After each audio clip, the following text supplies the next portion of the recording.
A few interesting names to talk about entering week 8 at the wide receiver position. Week 8, wide receiver starts it up next.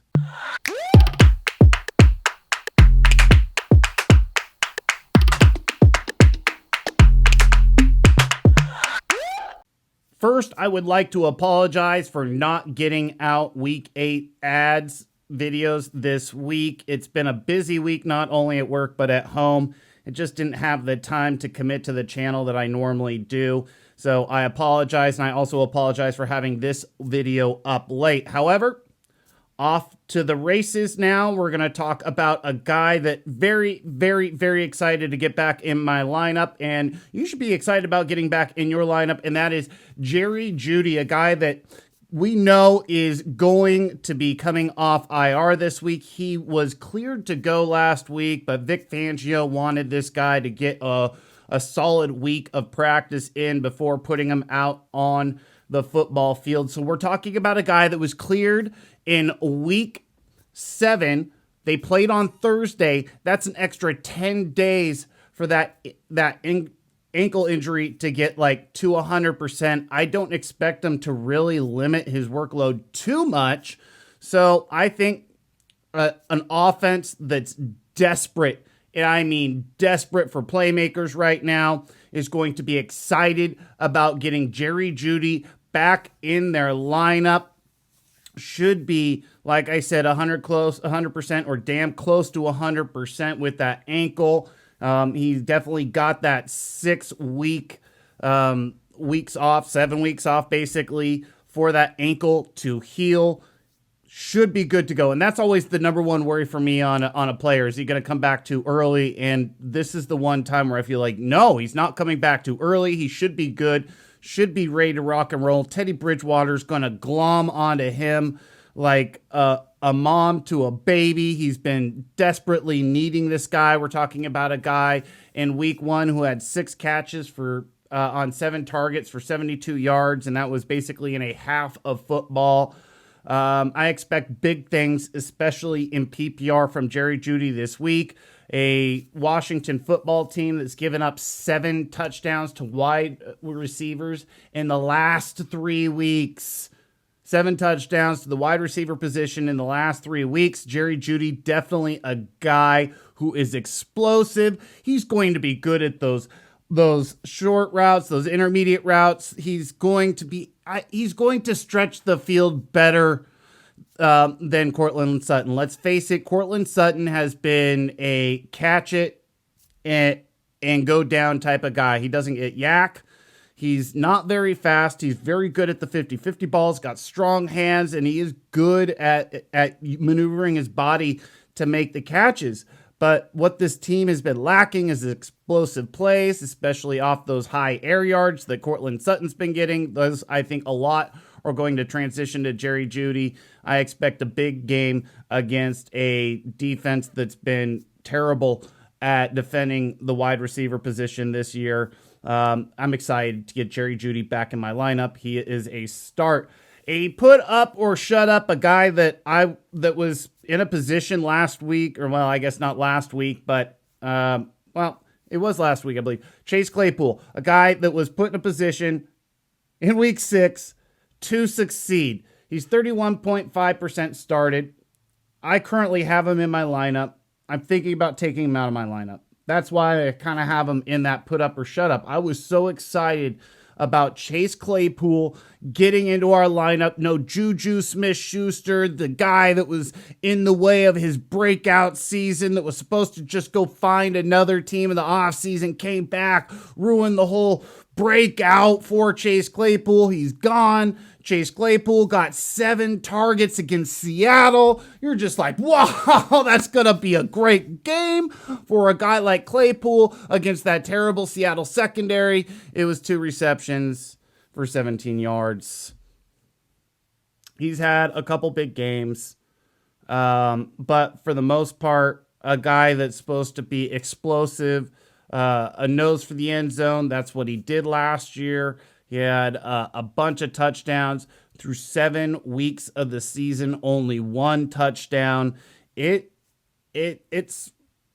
not this is kind of a weird put up or shut up, but at this point, we kind of know who most players are, but Chase Claypool now getting a big opportunity to be a big part of this offense, and he really let us down the first week that he got that opportunity in a great primetime matchup.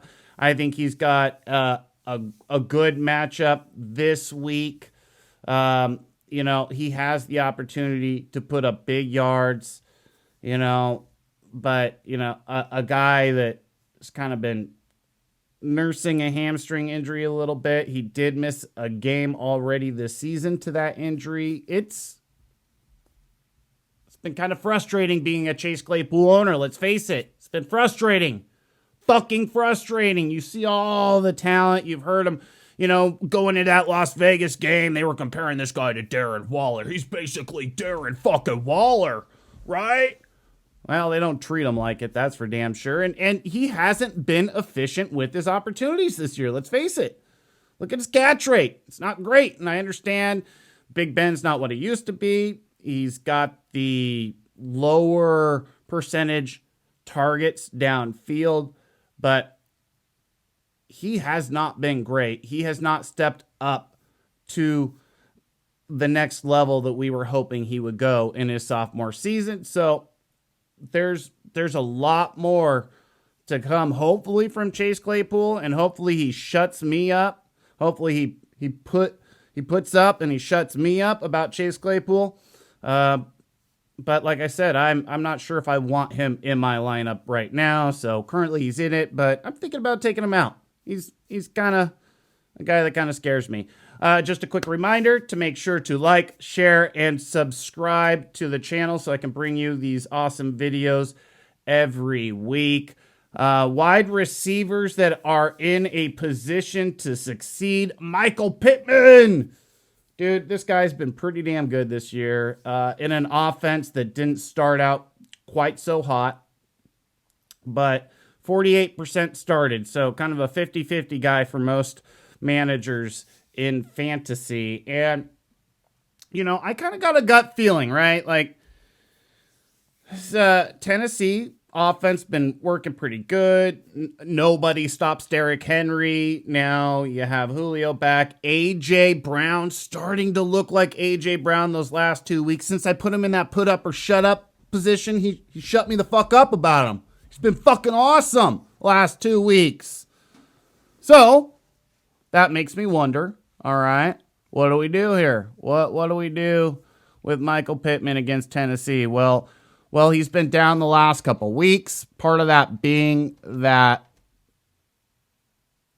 the pass attempts for Carson Wentz has been down, right? So Carson Wentz has had 46 pass attempts the last 2 weeks. In week 6, he had 20. In week 7, he had 26. Remember that bomb cyclone that they had in San Francisco? Well, Pittman had 4 targets, 4 catches, over 100 yards. A touchdown was pretty fucking awesome. And now we're talking about a game in which they are going to have to sling it a little bit more. Wentz is going to have to get back up into that 32 to 38 pass attempts for this team to compete with this Tennessee offense that will find a way to put up points. So I think that's good news for Pittman. I think the fact that T.Y. looks like he's in a good position to come back, I don't think that's bad for Pittman. You might look at, the last time T.Y. played, look at what Pittman did. Well, that was the game that went through 20 balls. So Pittman still had a great target share in that game. He just had the problem of a quarterback that wasn't throwing too many balls. So I think T.Y. will actually demand a little bit of respect from defenses. We saw in week 6 that he's still capable of making plays down the field. Carson Wentz capable of making those plays as a quarterback. And that should help Michael Pittman a little bit. This could start being a pretty decent passing attack for Indy. I got Wentz as my Lamar Jackson bye week fill-in this week. I'm pretty excited about it. Tennessee's not a good defense, not a good pass defense. they've been letting wide receivers kind of do what they want. So I think Michael Pittman has a great opportunity, come back, kind of do what he did last week, maybe even more. And he's going to need to be utilized a little bit more. Hopefully we start getting him back into that 7-8 target range that he was doing when Carson Wentz was passing the ball over 30 times a game. Another guy that's in a position to exceed, Emanuel Sanders. Now, this guy is kind of a wide receiver 3 or a flex, but I think he's a really good wide receiver 3, a really good flex. A guy who's 44% started in ESPN leagues. He's been pretty good this year, especially once Buffalo started rolling after week 3. You're talking about a guy that's getting high value targets, and he's getting 6 to 8 targets every single week. And those targets are resulting in big catches and big chunk plays for your fantasy team. A guy that is averaging, 18 yards per reception, in 4 of his 6 games. And he's done no worse than 13 yards per reception in a game. They're using him downfield. This is a great matchup. Miami has allowed 10 touchdowns to the position, and I'm not at all going to be surprised when Emanuel Sanders finds the end zone in week 8. Buffalo has Miami's number, period. Like Buffalo just looks, Miami looks at Buffalo and they're just like, fuck. They see this big guy down the block that's just ready to pound their fucking face in. What happened to them in week 2? Fucking put Tua on IR. Like that was one of the worst games Miami's played this year, and that's saying something because Miami's been bad. But Buffalo getting this Miami defense, this team that's saying Brian Flores is losing the locker room, that has had the bullshit of the trade for Deshaun Watson swirling around, all that goddamn drama swirling around. Now it's Tua's our quarterback for 2021. Jesus Christ. Miami's a fucking mess. Buffalo's pumped to be facing little fucking redheaded stepchild, brother-in-law fucking Miami Dolphins down the block so they can pound their face in again. It's just going to be nasty, and Emanuel Sanders should be a big part of that. I'm excited about Emanuel Sanders for week 8. Like I said, he's a high-end wide receiver 3, high-end flex in my opinion in PPR formats, and I do believe because of those those high-value targets, he's good in standard as well. Guy that it's not your week. This is going to be Tyler Lockett. He was in the put up or shut up. And it's time for him to shut up. Like, he was terrible against New Orleans. And, New Orleans was focused on DK. Let's face it. They had Lattimore shadowing DK. It should have been able to, if there was going to be a wide receiver that succeeded, it should have been Lockett. Neither one of these guys had an opportunity.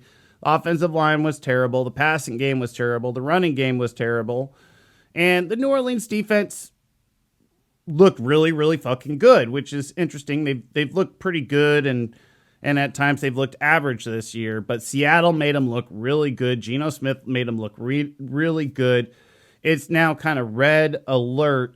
I think you can start Alex Collins. I think you can start DK Metcalf, and that's it in Seattle. Until further notice. Rough. But Tyler Lockett, we're talking about a guy who only got 3 targets week 7. Seattle's clearly trying to run the ball, which they should, in my opinion. And when you look at, you're like, oh, Jacksonville, awesome, rock on. That's a get right game.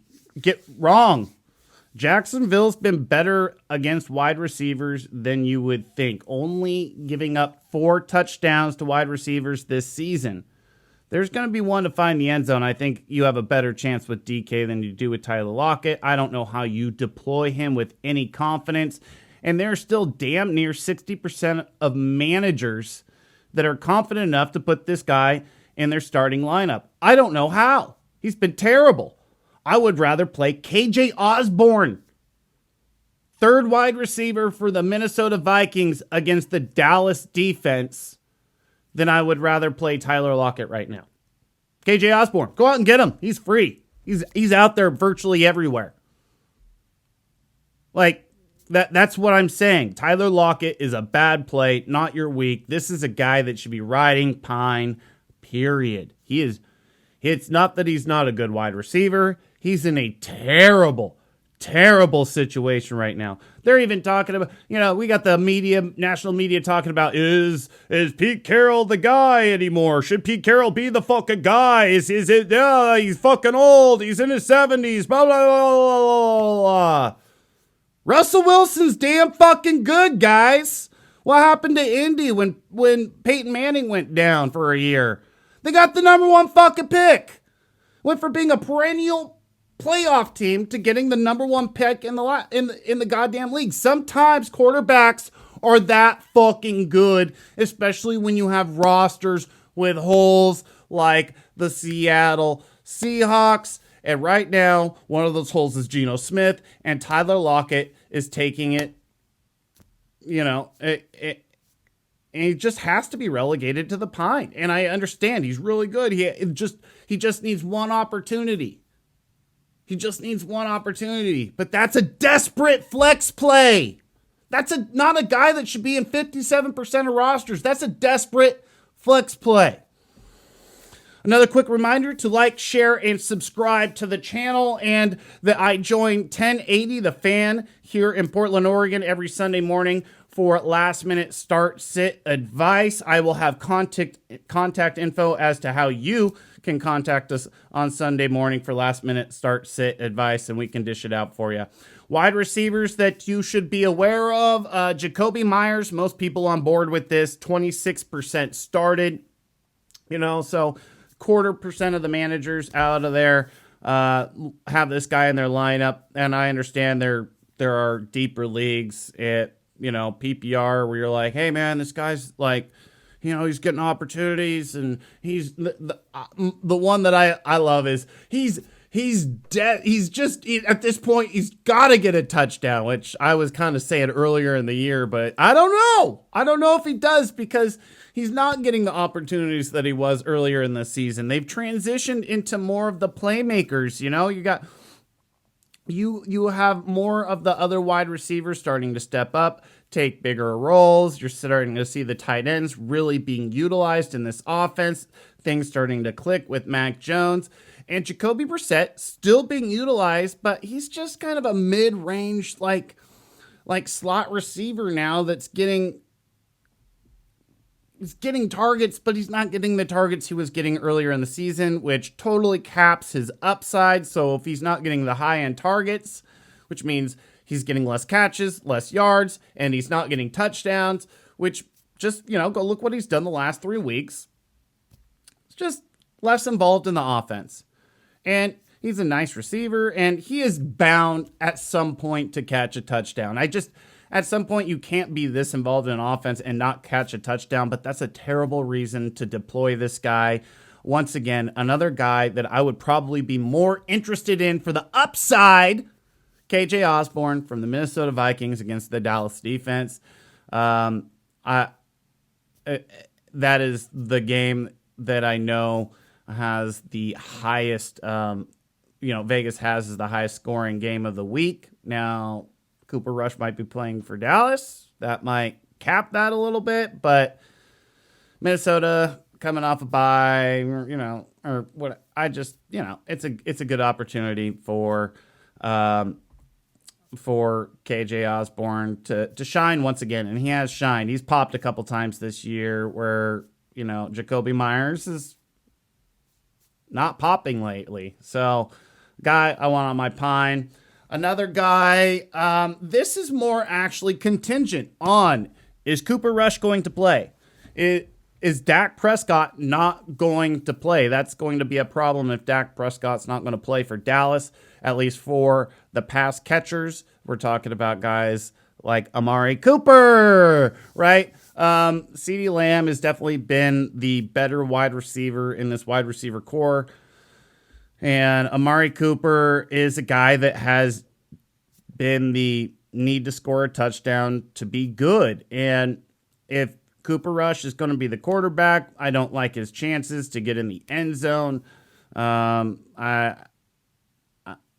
He just hasn't been really that great since week 1. And I know everybody knows that. And he's kind of been that guy where you're just like, you stick him in your lineup and you're not super happy about it. And honestly, 66% of managers are starting this guy. And I can understand where you're looking at your roster and you're like, I don't know if I want to, start any of these other guys. But, if you find out on Saturday that Kadarius Toney is a full go at practice because he came back to practice on Friday, right? They're playing on Monday. Kadarius Toney is a guy I'd rather have over Amari Cooper, and he's out there in a lot of leagues, available in a lot of leagues. And his situation from Monday night has been very questionable, but he's a guy that's got a lot more upside right now than a guy like Amari Cooper with Cooper Rush under center. So, a guy that, once again, if you take out his week 1 game, he needs a touchdown to return starter value. And that's a flex play. That's not a wide receiver 1. That's not a wide receiver 2. And it's unfortunate because we know that in this offense, when it is pass happy, he is no worse than a wide receiver 2, but they're not pass happy right now. And if Cooper Rush is going to be the guy under center, they are definitely going to commit to Zeke. They will commit to Pollard, and they will go to that run heavy offense because they can this week, I think, against Minnesota. I think they will be able to do that against Minnesota, still move this ball, kind of control the amount of possessions, which does limit a little bit of what Minnesota might bring this week.